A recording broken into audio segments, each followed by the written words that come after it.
Am I the a-hole for getting my boyfriend arrested? I'll just get straight to it. I'm a college student and this is my last semester until medical school. I've never been able to get a loan, so I've worked 5.5 years to get this degree because I have to pay out of pocket, so it takes way longer. I've worked 2, sometimes 3 jobs at a time and barely had a social life. For this upcoming semester, I reached my goal for tuition, so I quit one of my jobs so I could relax a bit.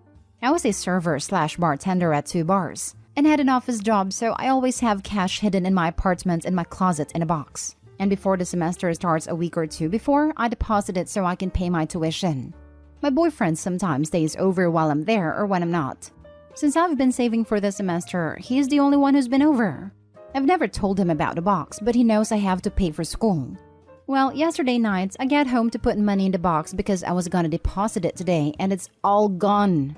I freaked out and tore my apartment up, thinking I put it somewhere else knowing I didn't.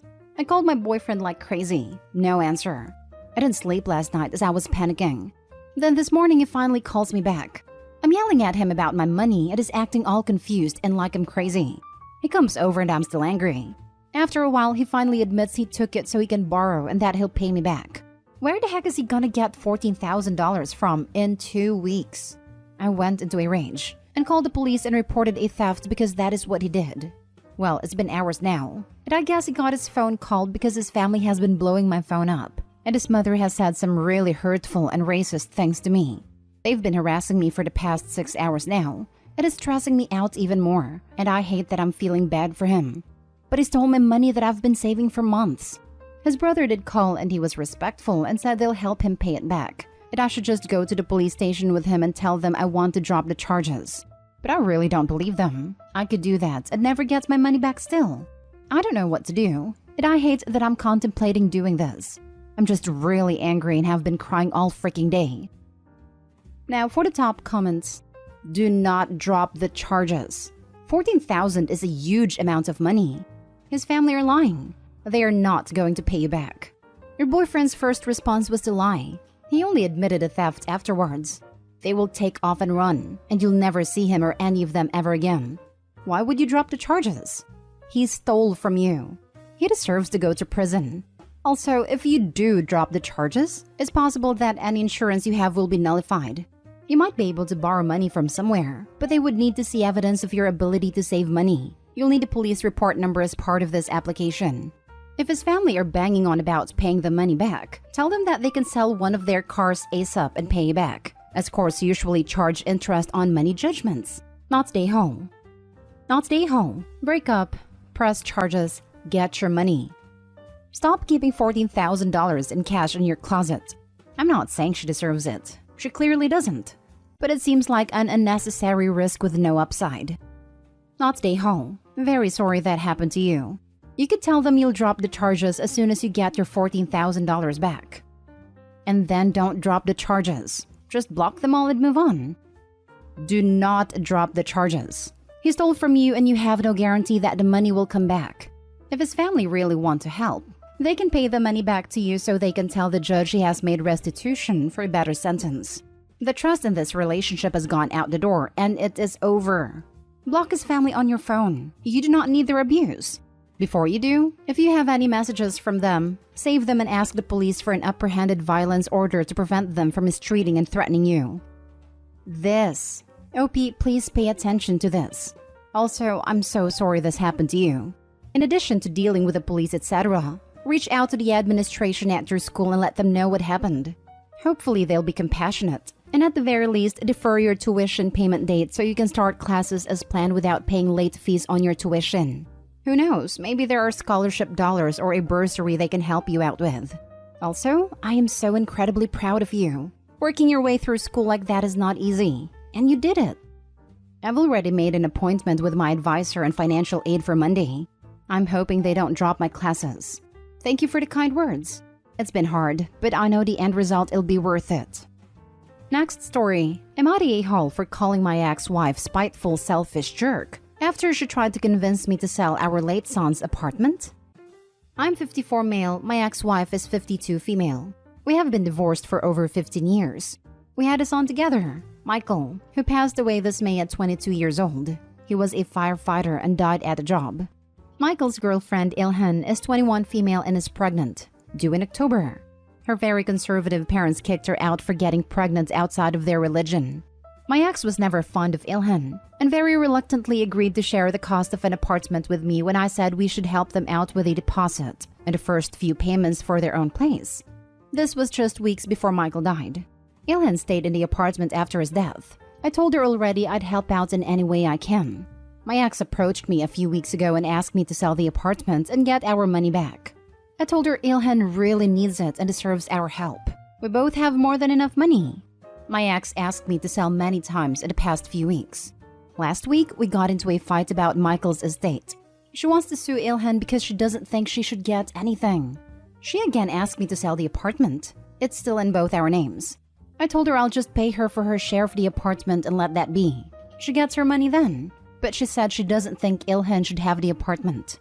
I told her she's a spiteful and selfish a-hole who cares about the money, and not her daughter-in-law and grandkid who literally will never know his dad. She cried, called me an a-hole, and said I am insensitive about her loss. Not the a-hole. Morally, and I'd imagine legally, Michael's unborn child is entitled to Michael's estate over anyone else. The estate, yes, but the apartment is in my ex's name, so it's not part of the estate. Morally, it 100% belongs to Ilhan and the baby. Not the a-hole at all. You even offered to buy your ex out so you can protect your daughter-in-law and grandchild. If your ex doesn't take you up on that, it will be fairly obvious that is not actually about the money, but about your ex's prejudice towards Ilhan. Hasn't Ilhan been through enough? Kicked out of her family, lost her partner while she's pregnant. Now your ex wants her to be homeless? That's messed up. You are a wonderful father, and you are honoring your son's memory by helping out Ilhan. Not the a-hole in any way, shape, or form. I'm so sorry for your loss. I really hope that having Ilhan and your grandchild in your life will be a healing presence for you. Thank you. She's an amazing young woman, and I'm sure will be an exceptional mom to a lucky little one.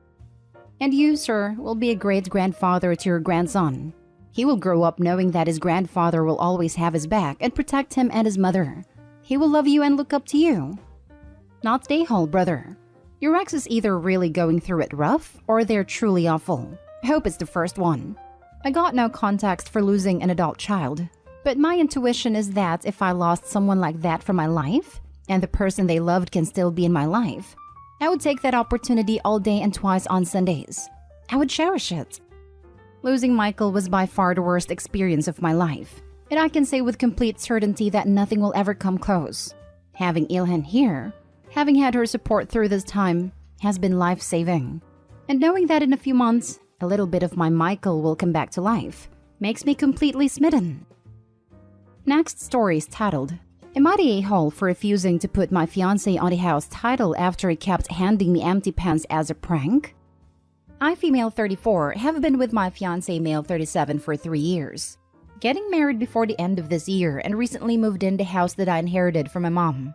The house is in my name, and it took a lot of talking and convincing from him to have his name on the title as well. Now, honestly, part of me doesn't think this is a good idea, at least not right now. Maybe after marriage? But anyway, I've decided to go ahead and put his name on the title so he could go ahead and start contributing towards mortgage more and lighten my burden a little bit. We've made appointments, decided on which form of ownership we were basing this on.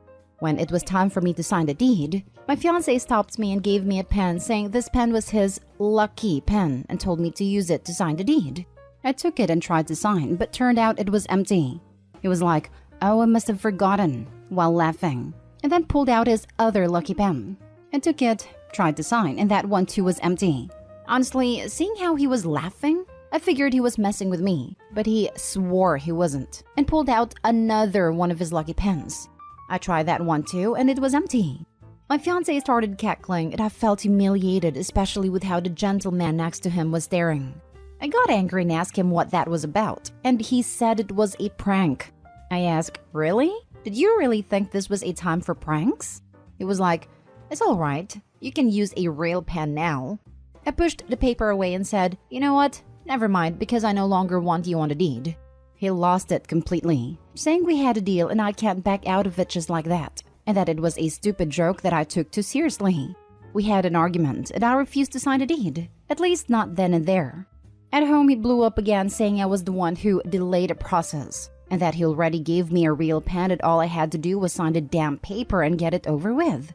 He accused me of looking for an excuse not to have him on the deed, and started a silent treatment saying there's nothing to say till those papers are signed. Did I really take this too seriously? Now for the top comments. Not today, Hall. Red flags all over. 1. He pressured you into putting him on a deed? That's weird unless he has selfish motives. My husband literally suggested he not be on the title to my car to maybe help with the insurance costs. Because we're gonna be married anyway. Why does it matter? 2. He is very immature. You don't behave like that at a serious time like that. He wasted everyone's time. 3. He blew up at you for correctly chastising him instead of acknowledging his own fault and apologizing. 4. He's giving you the silent treatment, which is an extremely toxic thing in relationships. And yet again, immature. 5. He's more interested in getting access to your property than how you felt in the situation. Hun, I implore you to not put him on the deed. And depending on if this behavior is normal for him, I'd give a long and hard thought on if this is really what you want for your future.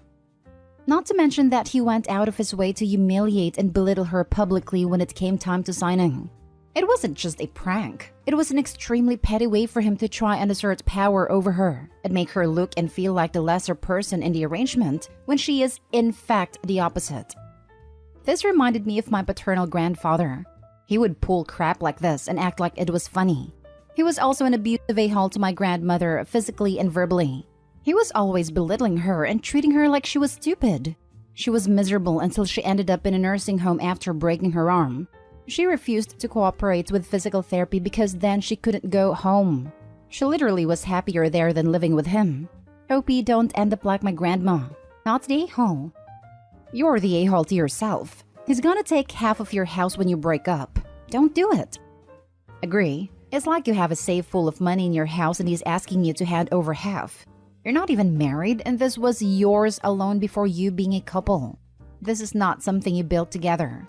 It's yours. Don't do it. Yep, they shouldn't be signing a deed. They should be signing a prenup that says the house is hers and maybe they will share in any appreciation, since he will be financially invested. Now for the last story. Am I the a-hole for not wanting to financially contribute to my boyfriend's home repairs even though I live with him?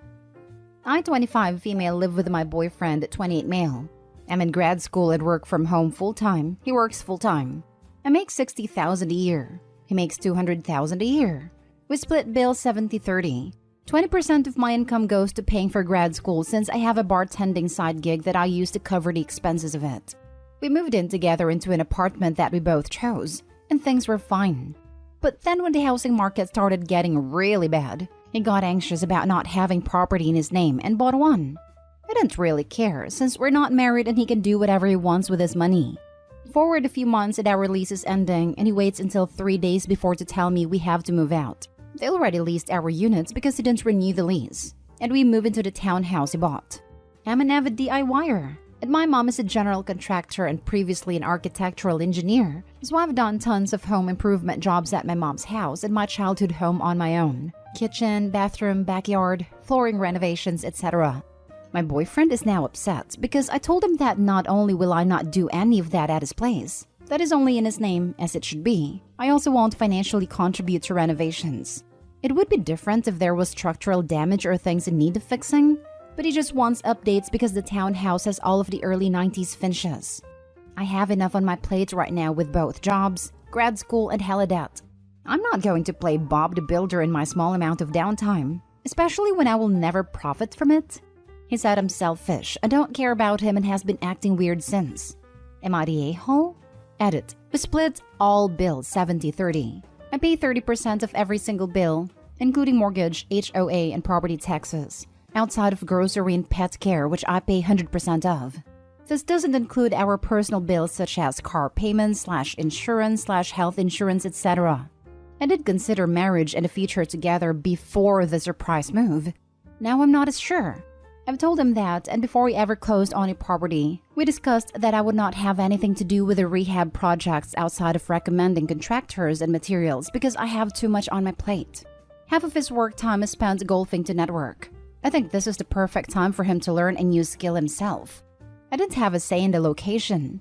Style edge anything regarding the townhouse. I don't consider it ours in any way, shape, or form. It's in a city where I'm an extreme minority, and I've already made it clear that I'm not willing to live here more than 2 years. Not stay home. He sprung a move on you with 3 days' notice? He's asking you to financially contribute to a property you don't have any stake in? He's calling you selfish when he makes triple your salary and you're in school and working full-time. Be careful, OP. Yeah, I've told my mom everything so that she knows if I ask for money to move out in the case of an emergency, we have a plan set up. I don't know. Ever since the last minute's move out, I haven't trusted him very much. He claims he just forgot to renew the lease, and with the price hike our apartment did, it only made sense to move. I agreed at the moment because I don't want to think about it and had exams, and it does save us both more money. But I would never agree to live with a man on a property they own in any other case. He claims he just forgot to renew the lease, but also was simultaneously purchasing a condo at the same time he was forgetting to renew the lease. And never once mentioned finding a lender, tracking down all his pay stubs for pre-approval, touring houses, putting in an offer, or scheduling an inspection. Girl, your mistrust is well placed. I don't know what his endgame is here, other than assuming he had a built-in free contractor, but I'm side-eyeing him hard. Not stay home. You have a ton on your plate already. And to be honest, it's his place. He could tell you to leave tomorrow and you'd be out the money and the work. Exactly. That's why I refuse to. With my mom's properties, it's different. I'm her only child and they'll be mine one day no matter what. And if we break up, I have a place to go live rent-free. But if I helped to the percent that he wanted, I wouldn't even be able to save any money. It would literally leave me with less than $250 a month to spend.